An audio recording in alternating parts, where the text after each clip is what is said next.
Prosperity should be shared. It should not be concentrated. సంపద అందరి బాగు కోసం ఉపయోగపడాలి. అందరూ సంపదలో భాగం కావాలి. కొంతమంది చేతిలోకి సంపద వెళ్ళిపోతే దేశంలో వినాశనం తప్పదన్నమాట. ఈ ప్రాస్పరిటీ అనే అంశం సహకార సమృద్ధి, కోఆపరేషన్తోనే అందరం ముందుకెళ్ళొచ్చు. సహకార సంస్థలతోనే మనం ముందుకు సాగవచ్చు.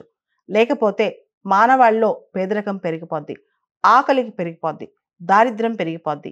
ఇదే ఆలోచనతో 1895లో ఇంటర్నేషనల్ కోఆపరేటివ్ అలయన్స్ స్టార్ట్ అయింది. ఈ అంతర్జాతీయ సహకార కూటమి దీనికి సంబంధించి 130వ సదస్సు భారతదేశంలో ఈరోజు పూర్తవుతుంది. నవంబర్ 25 నుంచి 30 వరకు 5 రోజుల పాటు ఈ సదస్సు జరుగుతుంది. దాదాపు ప్రపంచవ్యాప్తంగా 30 lakhs 3 మిలియన్ల కోఆపరేటివ్స్ అందరూ కూడా దీనిలో భాగస్వాములై ఉన్నారనమాట. ఈ ఇంటర్నేషనల్ కోఆపరేటివ్ అలయన్స్ నవంబర్ 25 నుంచి 30 వరకు 5 రోజుల పాటు భారతదేశంలో న్యూఢిల్లీలో జరిగింది. దీనిలో 100 దేశాలు 100 కంట్రీస్ పార్టిసిపేట్ చేశాయి. 3,000 మంది డెలిగేట్స్ వచ్చారు. దీనిలో రకరకాల ఐడియాస్, సవాళ్ళు, ఎలా ఫోకస్ చేయాలి, ఫ్యూచర్ ఎలా ఉంటుంది, ఇవన్నీ కూడా భారతదేశంలోని న్యూఢిల్లీలో భారత్ మండపంలో ఈ సదస్సు జరిగింది. 2025 సంవత్సరం ఇంటర్నేషనల్ ఇయర్ ఆఫ్ కోఆపరేషన్ అని చెప్పి ఐక్యరాజ్య సమితి డిక్లేర్ చేస్తుంది. ఇది చాలా ప్రధానమైన అంశం, మనం గుర్తుపెట్టుకోవాలి. ఎప్పుడైనా సరే కోఆపరేషన్ ఉంటేనే ప్రాస్పరిటీ పెరుగుద్ది. అందరి సహకారం ఉంటేనే, సహకారం ద్వారానే ప్రాస్పరిటీ పెరుగుద్ది అనమాట. ముఖ్యంగా పేదలు ఎక్కువ ఉన్న దేశంలో ఈ సహకార సంస్థలు, సహకారం చాలా ఇంపార్టెంట్ అనమాట.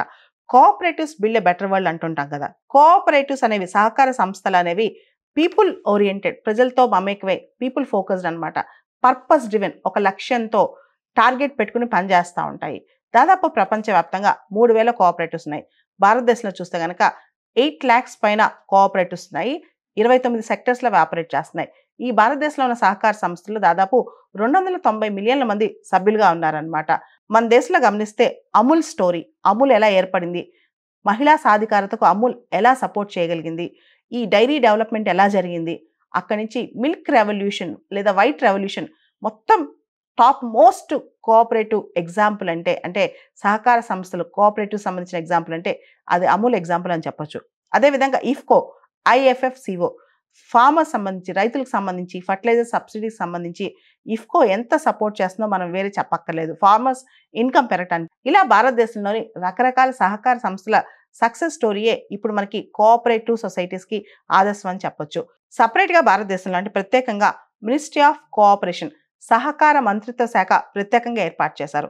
సహకార సమృద్ధి అనే నినాదంతో ఇది ముందుకెళ్తోంది. ముఖ్యంగా ట్రెడిషనల్గా భారతదేశం మన ట్రెడిషన్స్లోనే ఈ కోఆపరేటివ్స్ అనేవి ఉన్నాయన్నమాట. ఇది గాంధీ గారి ఐడియా కూడా.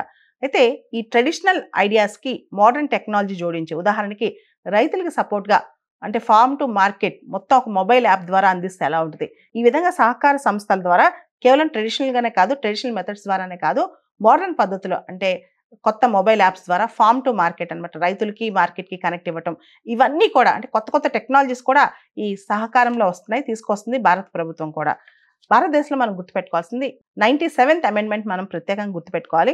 దానిలో ప్రత్యేకంగా డైరెక్ట్ ప్రిన్సిపల్స్లో ఆదేశ సూత్రాల్లో ఆర్టికల్ 43B, అదేవిధంగా మన రాజ్యాంగంలో article 19 Clause 1 Clause C right to form associations గుర్తుపెట్టుకోవాలి.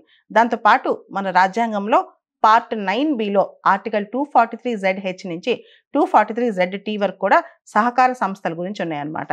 Minister for cooperation Amit Shah గారు ఈ ఇంటర్నేషనల్ కోఆపరేటివ్ అలయన్స్లో మాట్లాడుతూ రానున్న 3 సంవత్సరాల్లో దాదాపు 2 లక్షల PACS, primary agriculture credit society స్థాపిస్తామని, ఏ విలేజ్ పంచాయతీలో కూడా PACS లేకుండా ఉండదని భవిష్యత్తులో భారతదేశంలో ఆయన ఒక వాగ్దానం చేశారనమాట. ముఖ్యంగా వైట్ రెవల్యూషన్ 2.0, బ్లూ రెవల్యూషన్, ఇవన్నీ కూడా సహకారం ద్వారానే సాధ్యమని చెప్పి కూడా ఆయన పేర్కొనడం జరిగింది. ఈ సంవత్సరం ఇంటర్నేషనల్ కోఆపరేటివ్ అలయన్స్ యొక్క theme cooperatives build prosperity for all. ఈ థీమ్తో ఈ సదస్సు జరిగింది. విజయవంతమైంది ఈ సదస్సు. భారతదేశంలో కూడా ఈ సదస్సు కొత్త ఉత్తేజం తీసుకొచ్చింది. ఈసారి జరిగిన ఇంటర్నేషనల్ కోఆపరేటివ్ అలయన్స్లో న్యూఢిల్లీ యాక్షన్ ఎజెండాను ముందుకు తీసుకెళ్తున్నారు. ముఖ్యంగా కోఆపరేటివ్ సొసైటీస్ ముందుకు తీసుకెళ్ళడానికి, కోఆపరేషన్ ముందుకు తీసుకెళ్ళడానికి, కోఆపరేషన్ ద్వారా డెవలప్మెంట్ ముందుకు తీసుకెళ్ళడానికి వీళ్ళందరూ ఇప్పుడు పాటుపడాలని నిర్ణయించుకున్నారు.